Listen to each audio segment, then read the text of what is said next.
More now from our conversation with U.S. Senator Gary Peters. He's a ranking member of the Homeland Security Committee in the United States Senate. Local 3's Peter Curry spoke with Senator Peters about the cyber threats our country has been facing in the fight against COVID-19. The FBI and federal cybersecurity agents have reported that hackers linked to the Chinese government are trying to steal research on coronavirus vaccines. Senator Gary Peters believes that stealing that kind of information could jeopardize the treatment for COVID-19 patients and the possible findings of a cure.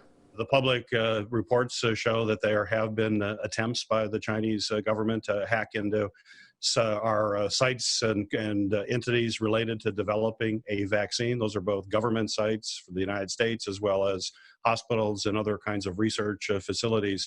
And this is simply unacceptable. Senator Peters explains how getting access to our information could be harmful. We have to call out the Chinese. They have to stop this activity. As they engage in these hacks, if their attempt is to try to steal information, the problem is whenever you have a hacker in a system, all sorts of bad things can happen. They can actually corrupt some of the data files. They could change the data. That could slow down the progress towards a vaccine. We're not sure of what other nefarious reasons why the Chinese are doing it, but it likely will have consequences in excess of stealing information. It also corrupts files and slows down the process to a vaccine. And we have to be all focused on getting a vaccine as quickly as possible.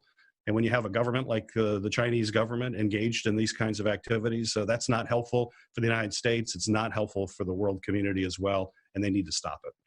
Also, there are reports that are saying that the Iranian state targeted manufacturer of a promising coronavirus treatment drug.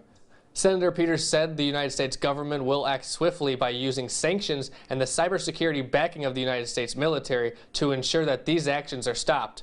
For more of my conversation with Senator Peters, visit our website at upmarriage.com. Reporting from my home, I'm Peter Curry, Local 3 News.